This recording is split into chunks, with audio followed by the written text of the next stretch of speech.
இன்று நான் வீட்டிற்கு வந்ததும் முதலில் என் தாயிடம் சென்று ஆசி பெற்றேன். வீட்டிற்கு வந்ததும் என் தாயிடம் சென்று அவர் கால்களை தொட்டு ஆசி பெறுவது எனது வழக்கம். என் அம்மா என்னை அன்புடன் அருகில் அமர வைத்து எனது நலம் விசாரித்தார். பேச்சினிடையே அவர் தினமும் கொடுக்கும் அந்த அறிவுரையை மீண்டும் கொடுக்க தொடங்கினார். அவர், உன் மனைவியை துன்புறுத்தாதே, அவளுடன் வலுக்கட்டாயமாக நடந்து கொள்ள முயற்சிக்காதே மகனே, அவள் இன்னும் வெகுளி, அப்பாவி, சிறு வயதுடையவள். இந்த உறவை புரிந்து கொள்ள அவளுக்கு சிறிது காலம் தேவை. நான் என்ன சொல்ல வருகிறேன் என்பது உனக்கு தெரியும். நீயே அறிவுள்ளவன், புரிந்து கொள் என்று கூறினார். பார், அவள் இன்னும் மிக சிறியவள். இந்த உறவின் வலியை அவளால் தாங்கிக் கொள்ள முடியாது என்றார். தாயின் பேச்சை கேட்டு நான் தலைகுனிந்து நின்றேன். தினமும் கேட்கும் இந்த விஷயங்களால் நான் அவமானம் அடைந்தேன். நான் ஒரு இளைஞன், எல்லாவற்றையும் புரிந்து கொள்ளும் முதிர்ச்சி உள்ளவன். என் அம்மா என்னிடமிருந்து என்ன எதிர்பார்க்கிறார், அவர் என்னதான் விரும்புகிறார் என்பது எனக்கு இன்று வரை புரியவில்லை. அவரே முன்கூட்டியே என் திருமணத்தை ஒரு சிறு பெண்ணுடன் செய்து வைத்தார். திருமணம் நடந்த நாளிலிருந்து தினமும் என் அம்மா ஒரே அறிவுரையை கூறிக்கொண்டு உட்கார்ந்து விடுவார். நீ உன் மனைவிக்கு அருகில் செல்லாதே, அவளுடன் உறவு கொள்ளாதே, அவளுக்கு சிறிது காலம் கொடு, அவள் முழுமையாக பருவமடைந்த பிறகு அவளை திருமண உறவில் கட்டுப்படுத்து, இந்த உறவை வழிநடத்த அவள் இன்னும் சிறியவள் என்று கூறுவார். என் அம்மாவின் இந்த பேச்சுக்கள் எனக்கு விசித்திரமாக தோன்றும். எந்த பெண்ணுக்கு திருமணம் ஆகிவிட்டதோ, எந்த பெண்ணின் வீட்டார் அவளை அனுப்பி வைத்து விட்டார்களோ, அந்த பெண்ணை என் அம்மா ஏதோ ஒரு சிறு வயது சிறுமி போல சித்தரித்தார். நான் தினமும் தலை குனிந்து அமர்ந்திருப்பேன். பிறகு சிறிது நேரம் கழித்து என் அறைக்கு வந்தபோது என் மனைவி தலையை குனிந்தபடி அறையை விட்டு வெளியே சென்றாள். எனக்கு எரிச்சல் ஏற்பட தொடங்கியது. அவள் என் சட்டப்படியான மனைவி, நான் அவளது கணவன். அவளுக்கு நான் அந்நியன் அல்ல. ஆனால் அவள் எப்போதும் என்னை கண்டு விலகி இருப்பாள். நான் அறைக்குள் வந்தாலே அவள் வெளியே சென்று விடுவாள். அவள் சிறு வயதுடையவள் என்பதை நான் ஒப்புக்கொள்கிறேன். ஆனால் என்னுடன் அமர்ந்து 2 வார்த்தைகள் பேசும் அளவுக்கு கூடவா அவள் இல்லை? திருமண உறவை தொடங்க அவளுக்கு காலம் தேவைப்பட்டால் அதையும் கொடுக்க நான் தயாராக இருந்தேன். ஆனால் அவள் என்னுடன் பேசுவதே இல்லை. என் மனைவியின் பெயர் சுனைனா. அவளுக்கு 17 வயது, எனக்கு வயது 26. அவள் சிறு வயதுடையவள் என்பதை நான் ஒப்புக்கொள்கிறேன். ஆனால் அவளை கட்டாயப்படுத்தும் அளவுக்கு நான் ஒன்றும் முரடன் அல்ல. என் மனைவியாக இருந்தும் அவள் தன்னை என்னிடமிருந்து மறைத்து வைத்தாள். இப்போது என் அம்மா மீது எனக்கு கோபம் வரத் தொடங்கியது. இதுவெல்லாம் என் அம்மாவால் தான் நடந்தது. அவர் தினமும் திரும்ப திரும்ப கூறிய அறிவுரைகள் என் மனைவியின் மனதையும் கெடுத்து விட்டன. அந்த அறிவுரைகளின் காரணமாகவே அவள் எப்போதும் தன்னை என்னிடமிருந்து மறைத்து வைத்தாள். சில சமயம் எனக்கு தோன்றும், சுனைனா உண்மையில் மிகவும் அப்பாவியான பெண். இந்த விஷயங்கள் பற்றி அவளுக்கு தெரியாது என்று. நானும் ஒருமுறை கூட அவளை துன்புறுத்த முயற்சிக்கவில்லை.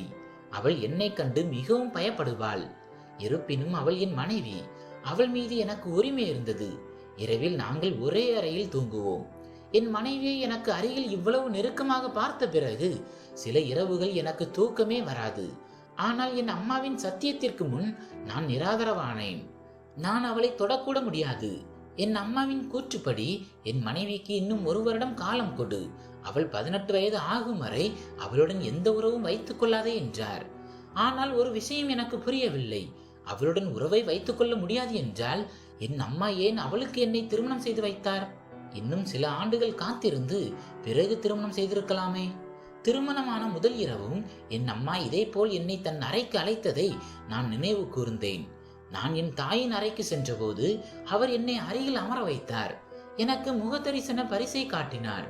அவர், இது அமானிதம், பாதுகாக்க வேண்டிய பொருள், இதை பத்திரமாக வைத்துக்கொள். இதை கொடுக்கும் நேரம் இதுவல்ல. உன் மனைவி இன்னும் மிகச் சிறிய குழந்தை. அவளுக்கு சிறிது காலம் கொடுக்க வேண்டும். அப்போதுதான் அவள் மன ரீதியாக இந்த உறவிற்கு தயாராகுவாள் என்றார். அப்போது நான் வியப்புடன் என் அம்மாவை பார்த்தேன். என் திருமணம் என் அம்மாவின் விருப்பப்படி நடந்தது. இன்றைய இரவை பற்றி நான் எத்தனை கனவுகள் என் கண்களில் சுமந்திருந்தேன். என் மனைவிக்காக என் மனம் எவ்வளவு தவித்தது. ஆனால் என் அம்மா என் ஆசைகள் அனைத்தையும் உடைத்து விட்டார். என் முகத்தில் தெரிந்த கவலையை கண்டு என் அம்மா எனக்கு விளக்கத் தொடங்கினார். வினய், கவலைப்படாதே, இன்னும் சிறிது காலம்தான். அவள் இந்த உறவை முழுமையாக புரிந்து கொண்டு பெரியவளான பிறகு நீ உன் திருமண உறவை தொடங்கு. அவள் பருவமடைந்த பிறகு நீ அவளை ஏற்றுக்கொள்ளலாம். அப்போது எந்த சிக்கலும் இருக்காது. ஆனால் இப்போது அவளுடன் எந்த உறவும் வைத்துக் கொள்ளாதே. ஏதாவது விபரீதம் நிகழ்ந்தால் உலகத்திற்கு நாம் என்ன முகத்தை காட்டுவோம் என்பார். என் அம்மாவின் பேச்சை கேட்டு எனக்கு ஆச்சரியமாக இருந்தது. அவர் தனது இளைஞனான மகனுக்கு திருமணம் செய்து வைத்துவிட்டு எப்படி விசித்திரமாக பேசுகிறார். நான் ஒரு இளைஞன், எனக்கும் சில உணர்ச்சிகள் இருந்தன. நான் எப்படி என்னை கட்டுப்படுத்திக் கொள்ள முடியும்? நான் கோபத்துடன் என் அம்மாவை பார்த்தேன். என் மனைவி இன்னும் பருவமடையவில்லை என்றால், அவள் மன ரீதியாகவும் உடல் ரீதியாகவும் இந்த உறவுக்கு தயாராக இல்லை என்றால், அத்தகைய பெண்ணை ஏன் என் வாழ்க்கையில் சேர்த்தீர்கள்? உலகில் பெண்கள் தீர்ந்து போய்விட்டார்களா? எனக்கு கோபம் வந்தது. நான் திருமண வயதில் இருந்தேன். நான் ஒரு இளைஞன். என் மனைவி பெரியவளாகும் வரை காத்திருந்து அவளுக்கு காலம் கொடுக்கும் அளவுக்கு நான் ஒன்றும் அறியாத சிறுவன் அல்ல என்றேன்.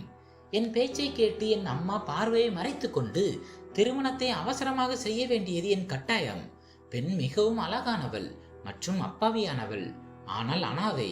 அவளது சகோதரர்கள் அவளை விரைவில் கலற்றிவிட விரும்பினார்கள். அவளுக்காக ஒரு திருமணமான முதியவரின் வரனை பார்த்து கொண்டிருந்தார்கள். அவள் என் தோழியின் மகள். நான் அவளை இப்படி ஆதரவற்றவளாக விட முடியாது. நான் அவளுக்கு உன்னுடன் திருமணம் செய்யாவிட்டால் அவளது சகோதரர்கள் அவள் விதியை எங்கே கொண்டு போய் முடிப்பார்களோ தெரியாது. அதனால்தான் அவள் வாழ்க்கை பாழாவதை தடுக்க உனக்கு திருமணம் செய்து வைத்தேன் என்றார். இந்த உண்மையை அறிந்ததும் நான் மௌனமானேன்.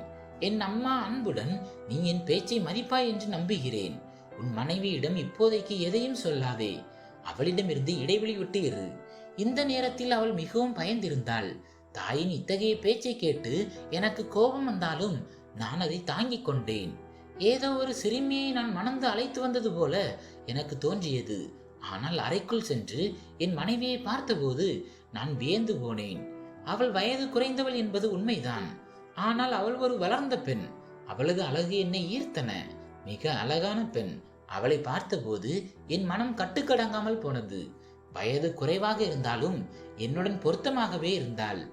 ஆனால் நான் என் தாயின் அறிவுரையை மீறாமல் பெரும் சிரமத்துடன் என்னை கட்டுப்படுத்தி கொண்டேன். இல்லையெனில் சுனேனாவின் அழகு என்னை பைத்தியமாக்கியிருக்கும். நான் அவள் அருகில் அமர்ந்தேன். அவள் மிகவும் பயந்து போயிருந்தது உண்மைதான். நான் அவளிடம், வருத்தப்படாதே, நான் உனக்கு எந்த தீங்கும் இழைக்க மாட்டேன். என்னை பார்த்து நீ பயப்பட தேவையில்லை என்று கூறினேன். குளிரில் நடுங்கிக் கொண்டிருந்த அவளது கைகளை பற்றினேன். அவளது கண்களில் கண்ணீர் ததும்பி நின்றது. பயத்தினால் அவளது இளஞ்சிவப்பு நிற முகம் இன்னும் வெளுத்து போயிருந்தது. நான் அவளுக்கு ஆறுதல் கூறினேன். சுனேனா, நீ இவ்வளவு அஞ்ச தேவையில்லை. நான் உன்னை கட்டாயப்படுத்த மாட்டேன் என்றேன். ஆனால் அவள் ஏன் என்னை பார்த்து இவ்வளவு பயப்படுகிறாள் என்பது எனக்கு வியப்பாக இருந்தது. அவளது கண்களில் பயம் குடிக்கொண்டிருந்தது. நான் ஒன்று முரட்டுத்தனமானவன் அல்ல. அவளைப் போலவே நானும் நல்ல தோற்றம் கொண்டவன். என் வயதும் அதிகம் இல்லை. பின்பு ஏன் அவளுக்கு இவ்வளவு பயம்? சமீபத்தில் தான் எனக்கு வேலை கிடைத்தது. என் தாயும் திடீரென என் திருமணத்தை செய்து வைத்தார். இந்த திடீர் திருமணத்தால் நான் குழம்பி போயிருந்தேன். என் தம்பி படிப்பிற்காக அமெரிக்காவில் இருந்தான். அவன் வருவதற்கு கூட என் அம்மா ஏன் காத்திருக்கவில்லை என்று வியந்தேன். அந்த நாட்களில் அவனுக்கு தேர்வுகள் இருந்தன. இங்கே என் திருமண ஏற்பாடுகள் நடந்து கொண்டிருந்தன. நான் என் தம்பிக்கு போன் செய்து மன்னிப்பு கேட்டேன்.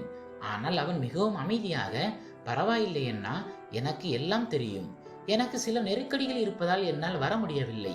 நீங்கள் திருமணத்தை கொண்டாடுங்கள். இந்த மாதம் முழுவதும் நான் பிஸியாக இருப்பேன். நீங்கள் திருமணம் செய்து வாழ்க்கையை அனுபவியுங்கள். எனக்காக காத்திருக்க வேண்டாம் என்று கூறினான். அவன் சொன்னது என் நெஞ்சில் முள்ளாய் தைத்தது. நாங்கள் நெருக்கமான சகோதரர்களாக இல்லாவிட்டாலும் நான் என் உடன் பிறந்தவர்களிடம் மிகுந்த அன்பு கொண்டிருந்தேன். என் திருமணத்தில் என் தம்பி இல்லாததை நினைத்து நான் மிகவும் கவலை அடைந்தேன். ஆனால் அவனுக்கு அது பற்றி கவலையே இல்லை. என் திருமணம் சுமூகமாக முடிந்தது. எனக்கு எவ்வித பிரச்சனையும் இல்லை. ஆனால் இப்போது என் தாயின் நடத்தை, என் மனைவி என்னிடமிருந்து விலகி இருப்பது, உன் மனைவியை தொடாதே என்று என் அம்மா தொடர்ந்து சொல்லிக் கொண்டிருப்பது எனக்கு புரியவில்லை. என் மனைவியின் அனைத்து பொறுப்புகளையும் கவனித்துக் கொள்ளுமாறு அம்மா அறிவுறுத்துகிறார். அதே சமயம் அவளுக்கு அருகில் செல்லாதே, அவள் சிறுமி என்று சொல்கிறார். ஆனால் சுனைனா அவ்வளவு சிறிய சிறுமி அல்ல. நன்றாக வளர்ந்த பெண். அவள் அலங்காரம் செய்து கொள்வாள். என் அறையிலேயே தங்குவாள். தன் தாய் வீட்டிற்கும் தோழிகள் வீட்டிற்கும் செல்வாள். ஆனால் எனக்குரிய உரிமையை மட்டும் எனக்கு தரவில்லை. நான் அவளை ஆசையோடு பார்த்து கொள்வேன். என் மனதில் எப்போதும் என் தாயின் அறிவுரைகளே ஓடிக்கொண்டிருக்கும். சிறிது காலத்திலேயே நான் எரிச்சல் அடைய தொடங்கினேன். நான் ஒரு இளைஞன். என் உணர்வுகள் என்னை நிம்மதியாக இருக்க விடவில்லை. என் மனைவி என் படுக்கையிலேயே ஒரு ஓரத்தில் தூங்குவாள்.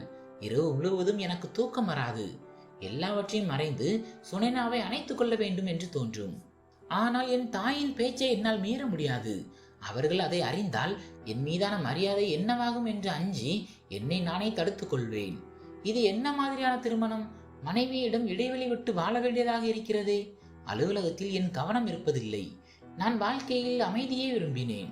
களைப்புடன் வீட்டிற்கு வரும்போது என் மனைவி புன்னகையுடன் என்னை வரவேற்க வேண்டும் என்றும், இரவு தூங்கும் போது அவள் அரவணைப்பில் களைப்பு தீர வேண்டும் என்றும் விரும்பினேன். அவள் அலங்காரம் செய்யும் போது அவளை பாராட்டவும், பூக்கள் வளையல்கள் வாங்கி கொடுக்கவும் ஆசைப்பட்டேன். ஆனால் எங்களுக்கிடையே அத்தகைய எந்த ஒரு பிணைப்பும் இல்லை. நான் தவறுதலாக அவளுக்கு பரிசு வாங்கி வந்தாலோ அல்லது அவளை பாராட்டினாலோ ஏதோ பெரிய குற்றம் செய்தது போல அவள் பயந்து விடுவாள். அவள் முகத்தில் பயம் படரும். உடனே என்னை விட்டு ஓடி விடுவாள். இவை அனைத்தையும் பார்த்து விரக்தி அடைந்த நான் சுனைனாவை அவளது போக்கிலேயே விட்டுவிட்டேன். இருப்பினும் அவளை என்னால் புறக்கணிக்க முடியவில்லை. நாங்கள் ஒரே அறையில் இருந்தோம், ஒரே படுக்கையில் தூங்கினோம். இது எனக்கு மிகவும் கடினமாக இருந்தது. சுனைனா எவ்வளவு அழகான பெண் என்றால் அவளை பார்த்தால் எப்பேற்பட்ட ஆண்களின் மனமும் தடுமாறிவிடும். அவள் என் மனைவி. அலங்காரம் செய்து நின்றால் என் கண்கள் அவள் மேல் இருந்து அகலாது. என் கண்கள் பார்ப்பதை என் தாயும் கவனித்து விட்டார். அவர் என்னை தனியே அழைத்து, வினய், இது என்ன செய்கை? நீ சுனைனாவை மிகுந்த ஏக்கத்துடனும் வெளிப்படையான பார்வையுடனும் பார்ப்பதை நான் பார்க்கிறேன். என் அறிவுரையை மறந்து விட்டாயா என்று கேட்டார். தாயின் பேச்சை கேட்டு நான் வெட்கப்பட்டேன். என் அம்மா என் உயிர். அவர் மீது உள்ள அன்பால் என்னால் எதிர்த்து பேச முடியவில்லை. அவளுக்கு என்னை தள்ளி வைக்க வேண்டும் என்று இருந்தால் ஏன் என் திருமணத்தை நடத்தி வைத்தீர்கள்? அவளை தள்ளித்தான் வைக்க வேண்டும் என்றால் அவளை தனியாக வேறு அறையில் தூங்க சொல்லுங்கள். அவளை என் அறைக்கு அனுப்ப வேண்டாம். என்னை கட்டுப்படுத்திக் கொள்வது கடினமாக இருக்கிறது என்று நான் கூறினேன். என் தாயும் விசித்திரமாக நடந்து கொண்டார். என்னால் அவளை பார்க்கவும் முடியவில்லை, தொடவும் முடியவில்லை. நான் அலுவலகத்திலிருந்து களைப்புடன் வரும்போது அவள் சமையல் அறையில் வேலை செய்து கொண்டிருப்பாள். நான் சாப்பிட்டு விட்டு அறைக்கு சென்றால் அவளை ஒருமுறை பார்ப்பதற்காக மணிக்கணக்கில் காத்திருப்பேன். ஆனால் அவள் அறைக்கு வரமாட்டாள். களைப்புடன் காத்திருந்து நான் தூங்கிய பின்பு அவள் அமைதியாக வந்து படுக்கையின் ஓரத்தில் படுத்துக் கொள்வாள். என் வாழ்க்கை இப்படியே மிகவும் சலிப்பாக நகர்ந்தது. ஒருமுறை என்னை கட்டுப்படுத்த முடியாமல் தூக்கத்தில் என் கை அவள் மேல் பட்டது. அப்போது என் உணர்வுகள் தீப்பற்றியது. இதய துடிப்பு அதிகரித்தது. கட்டுப்பாடு மீறிய நான் திடீரென அவளை என் அருகில் இழுத்து கொண்டேன். என் இந்த செயலை கண்டு அவள் திடுக்கிட்டு எழுந்து உட்கார்ந்தாள். நடந்தது அனைத்தும் ஒரு நொடிப்பொழுதில் நிகழ்ந்தது. என் இந்த செயலுக்கே அவள் அலறத் தொடங்கினாள். சத்தம் கேட்டு என் அம்மா அறைக்குள் வந்து என்னை திட்டி தீர்த்தார். உனக்கு வெட்கம் இல்லையா? அவள் இன்னும் சிறுமி என்று எத்தனை முறை சொல்வது? அவளுக்கு கொஞ்சம் அவகாசம் கொடு என்றார். இந்த முறை எனக்கு மிகுந்த கோபம் வந்தது. அம்மா, என்னையும் சுனைனாவையும் சேரவிடக்கூடாது என்றால் எதற்காக என் திருமணத்தை நடத்தி வைத்தீர்கள்? மனைவியிடம் நெருக்கமாக இருப்பது இயல்பான விருப்பம். அது எனக்கும் இருக்கிறது. நான் எந்த தப்பும் செய்யவில்லை என்றேன். கணவன் மனைவி உறவில் இத்தகைய தலையீடு தவறு என்பதை என் அம்மா உணரவில்லை. அவர்கள் பேசுவது என் கோபத்தை அதிகப்படுத்தியது. ஆனால் அம்மாவை எதிர்த்து பேச என்னால் முடியவில்லை. ஆனால் இன்று என் பொறுமை எல்லை மீறியது. கோபத்துடன் மொட்டை மாடிக்கு சென்றேன். அந்த இரவு என் அம்மா சுனைனாவுடன் அறையில் தங்கினார். சுனைனா விம்மி விம்மி அழுதாள். அம்மா அவளை சமாதானப்படுத்தி கொண்டிருந்தார். நான் மாடியில் இருந்தேன். என் அம்மாவால் என் மனைவியுடனான உரிமையை என்னால் பெற முடியவில்லை. சுனைனாவுக்கும் அவளுக்குரிய அன்பை தர முடியவில்லை. கொடுக்க வேண்டாலும் அவள் அலறுகிறாள். சுனைனாவிற்கு என்னதான் பிரச்சனை என்று தெரியவில்லை. தன் உள்ளத்தில் உள்ள பயத்தை போக்கும் வகையில் அவள் இன்று வரை என்னிடம் ஒரு வார்த்தை கூட பேசவில்லை. காலம் நகர்ந்தது. சுனைனா நாளுக்கு நாள் இன்னும் அழகாகி கொண்டிருந்தாள். என் சகோதரிகளுடன் சுனைனா நன்கு பழகிவிட்டாள். சிரித்து மகிழ்ந்து அழகான உடைகளை அணிந்து எங்கும் சுற்றி கொண்டிருப்பாள். அவளை பார்த்து என் மனம் இன்னும் ஏங்கியது. ஆனால் அவளுக்கு என்னை பற்றிய எந்த உணர்வும் இல்லை. காலப்போக்கில் அவளது பயம் என்னிடம் இருந்து மறைந்தது. ஆனால் இப்போது என்னை புறக்கணிக்க தொடங்கினாள். நாங்கள் உறவு கொள்வதை அம்மா தடுக்கிறார் என்பது அவளுக்கும் புரிந்திருக்க கூடும். என் தாயின் அறியாமையை என்னால் நம்ப முடியவில்லை. ஒரு முறை சுனைனா நான் தூங்குவதாக நினைத்து அறைக்குள் வந்து படுக்கையில் படுத்தபோது நான் விளக்கை எரிய விட்டேன். என்னை பார்த்ததும் அவள் திடுக்கிட்டு எழுந்தாள். சுனைனா, நான் உன்னிடம் முக்கியமாக பேச வேண்டும் என்றேன். ஆனால் அவள், எனக்கு உங்களிடம் பேச ஒன்றுமில்லை, தயவு செய்து தூங்குங்கள் என்றாள். சுனைனா, இவ்வளவு காலமாகியும் நம்மால் 2 நிமிடம் கூட ஒழுங்காக பேச முடியவில்லை. சரி, நாம் உறவு கொள்ள வேண்டாம். ஆனால் நட்பு ரீதியாகவாவது பேசலாமே என்றேன். அவள் என் கண்களை பார்த்தாள். அதில் இப்போது பயம் இல்லை, வியப்பு இருந்தது. அவள் அமைதியாக இருந்தாள். தயவு செய்து என்னிடமிருந்து தள்ளி இருங்கள், நெருங்காதீர்கள் என்றாள். காரணம் என்ன? என் அன்பை பெற உனக்கு விருப்பம் இல்லையா? மற்ற பெண்களைப் போலவே நீயும் உன் கணவரின் அரவணைப்பில் தூங்க விரும்ப மாட்டாயா என்று கேட்டேன். இதை கேட்டதும் அவள் வெட்கத்தில் சிவந்து போனாள். கண்களை கீழே தாழ்த்தி கொண்டாள். இது சரியான தருணம் என்று எண்ணி அவள் கைகளை பிடித்தேன். சுனேனா, என்னை நம்பு, நான் உன்னை காயப்படுத்த மாட்டேன் என்று கூறி அவள் அருகில் நெருங்கினேன். அவள் என் அன்பில் உருகத் தொடங்கினாள். ஆனால் நான் எல்லை மீறுவதற்குள் கதவு பலமாக தட்டப்பட்டது. என் குதூகலத்தை கெடுக்க வந்தது என் அம்மா என்று எனக்கு தெரியும். கதவை திறந்தேன். அம்மா கோபத்துடன் நின்றார். உன் அறையின் விளக்கு இன்னும் அணையவில்லை. இந்த நேரத்தில் உன் அறையில் விளக்கு ஏன் எரிந்து கொண்டிருக்கிறது? நீ இன்னும் ஏன் தூங்கவில்லை? உன் அறையிலிருந்து பேசுவது கேட்கிறது, அதனால்தான் கதவை தட்டினேன் என்றார். பிறகு சுனேனாவிடம், சுனேனா, நீயும் இன்னும் விழித்திருக்கிறாயா? நீங்கள் இருவரும் என்ன பேசிக் கொண்டிருந்தீர்கள் என்று கேட்டார். நான், அம்மா, உங்கள் அறிவுரையை நான் மறக்கவில்லை. ஆனால் இப்படி நள்ளிரவில் என் அறைக்கு நீங்கள் வரக்கூடாது என்றேன். என் அம்மா கோபத்துடன், நீ வாயை மூடிக்கொண்டு இரு என்று அதட்டினார். பிறகு சுனேனாவிடம் திரும்பி, உன் தலையணையை எடுத்துக்கொண்டு சோபாவில் போய் படுத்துக்கொள். ஒருவருக்கொருவர் நெருங்கக்கூடாது என்ற என் அறிவுரையை இருவருமே நினைவில் கொள்ளுங்கள். இனிமேல் இப்படி ஏதாவது கேட்டால் என்னை விட மோசமானவர்கள் யாரும் இருக்க மாட்டார்கள் என்று எச்சரித்துவிட்டு வெளியேறினார். சுனேனா சோபாவில் படுத்து கொண்டாள். நான் மனவேதனையுடன் படுக்கையில் அமர்ந்திருந்தேன். என் தாய்க்கு என்னதான் பிரச்சனை என்று எனக்கு புரியவில்லை. ஏன் சுனேனாவுடன் நான் வெளியே செல்வதையும் தடுத்தார்? சுனேனா இன்னும் சிறுமி, நீ முழு வளர்ந்த இளைஞன். உன்னுடன் அவளை பார்த்தால் மக்கள் என்னை பற்றி பேசுவார்கள்.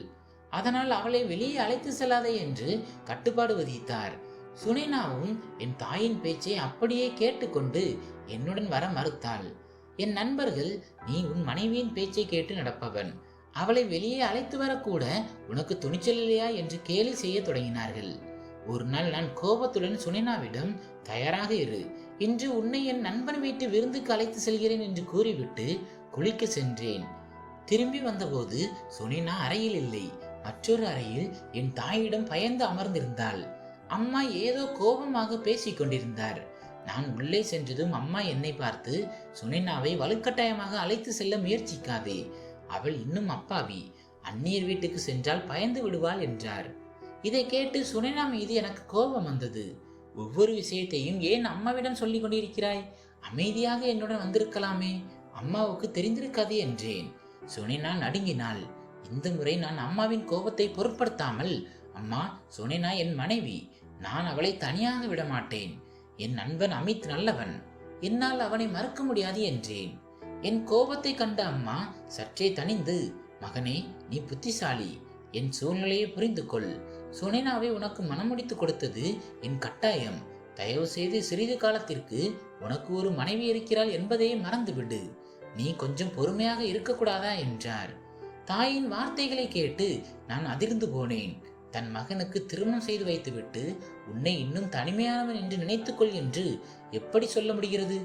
நான் வீட்டின் மூத்த மகன். எப்போதும் அம்மா என்னை பின்னுக்கு தள்ளி என் தம்பி தங்கைகளுக்கே முன்னுரிமை அளிப்பார். இதையெல்லாம் நான் பெரிதாக எடுத்துக்கொண்டதில்லை.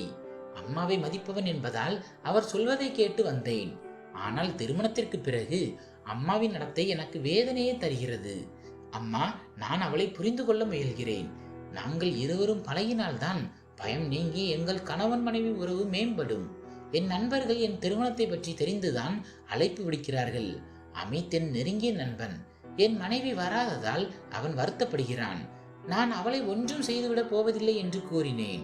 என் அம்மா இந்த சிறிய விஷயத்தை இவ்வளவு பெரிய பிரச்சனையாக மாற்றுவது எனக்கு புரியவில்லை.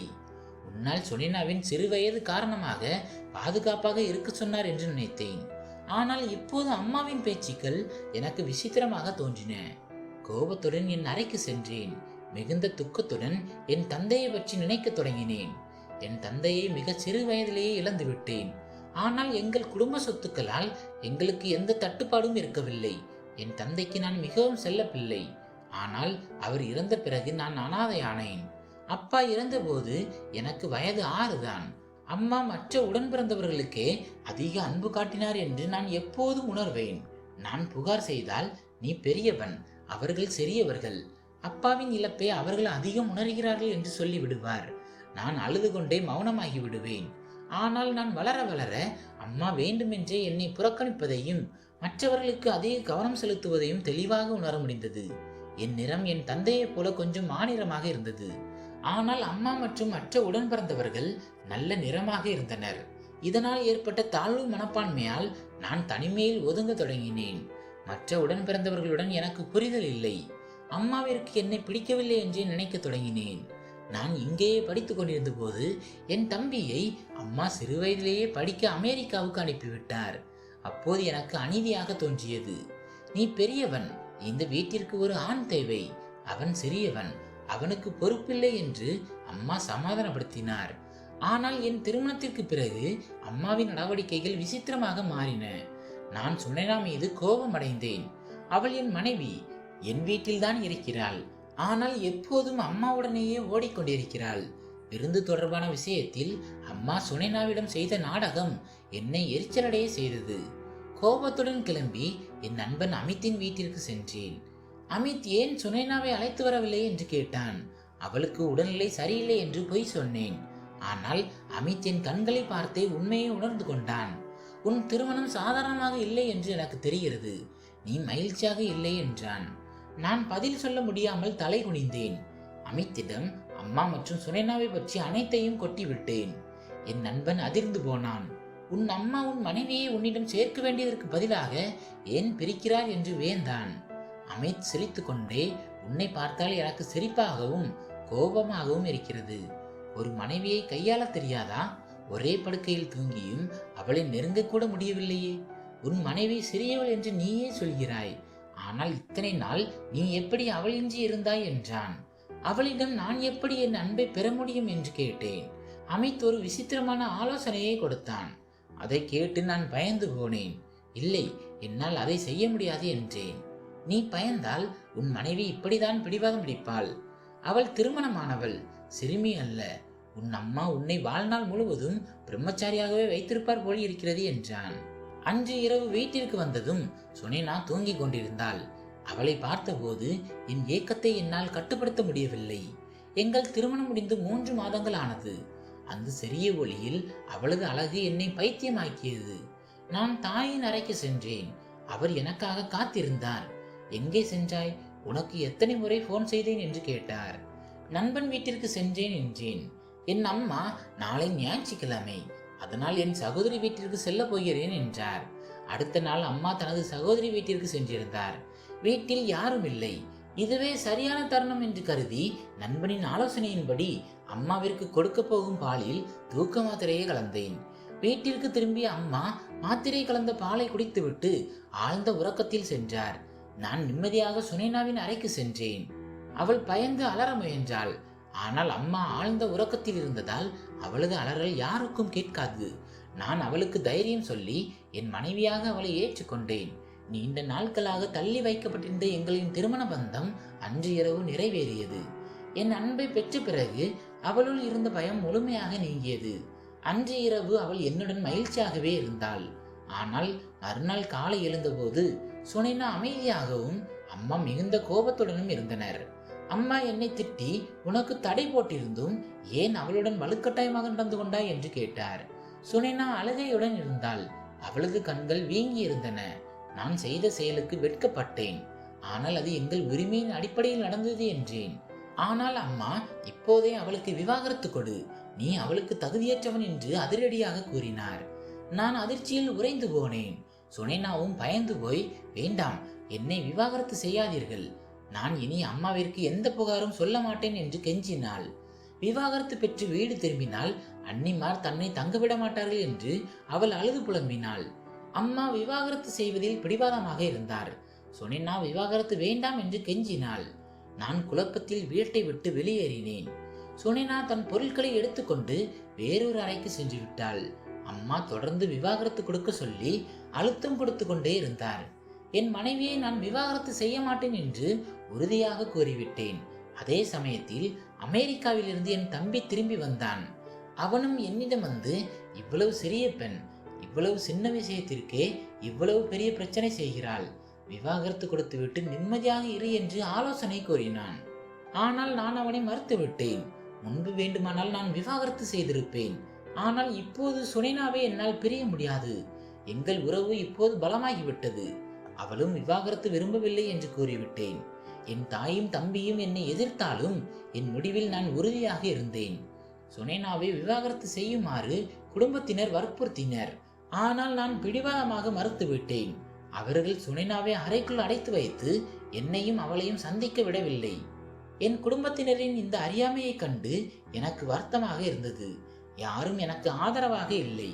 அந்த இரவில் சுனைனா என்னிடம் சொன்னது நினைவுக்கு வந்தது. வினய், நீங்கள் மிகவும் நல்லவர். ஆனால் உங்கள் அம்மா உங்களை பற்றி மிகவும் மோசமாக சொல்லியிருந்தார். நீங்கள் என் மரியாதையை காக்க மாட்டீர்கள் என்றும் வன்முறையாக நடந்து கொள்வீர்கள் என்றும் அவர் பயமுறுத்தினார் என்று அவள் கூறியிருந்தாள். என் அம்மா ஏன் அப்படி செய்தார் என்று நான் வியந்தேன்.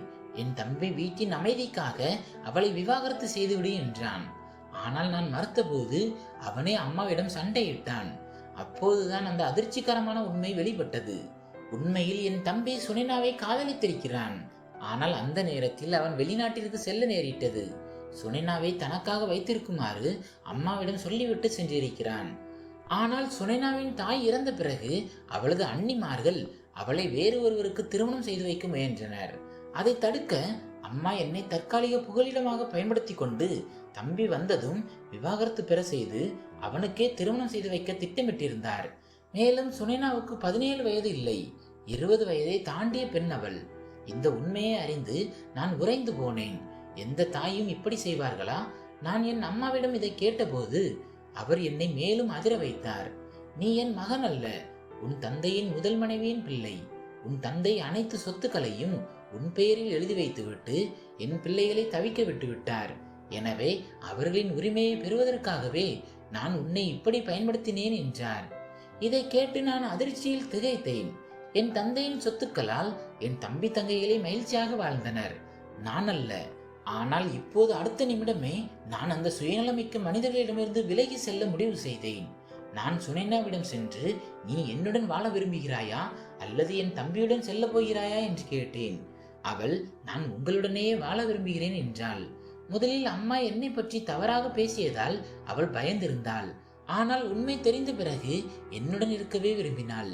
நான் சுனைனாவை அழைத்து கொண்டு தனியாக வேறொரு வீட்டிற்கு மாறினேன். ஆனால் இப்போதும் என் அம்மாவுக்கும் தம்பி தங்கைகளுக்கும் தேவையான செலவுகளை அனுப்புகிறேன். ஆனால் அவர்களுடன் பழகுவதை நிறுத்திவிட்டேன். என்னை பயன்படுத்திக் கொள்ள நினைத்தவர்களிடமிருந்து கடவுள் எனக்கு சுனைனாவை பரிசாக கொடுத்தார். அவள் என்னை நன்றாக கவனித்துக் கொள்கிறாள். நானும் அவளை மிகுந்த அன்புடன் கவனித்துக் கொள்கிறேன். எங்கள் வாழ்க்கை இப்போது மகிழ்ச்சியாக செல்ல ஆரம்பித்தது. மனிதன் உலகத்தில் எந்த துரோகத்தையும் தாங்கிக் கொள்கிறான். ஒருவேளை அதை மறந்தும் கூட விடுகிறான். ஆனால் நம்முடைய சொந்தங்களின் சூழ்ச்சிகளும் துரோகங்களும் வாழ்நாள் முழுவதும் நினைவில் இருக்கும்.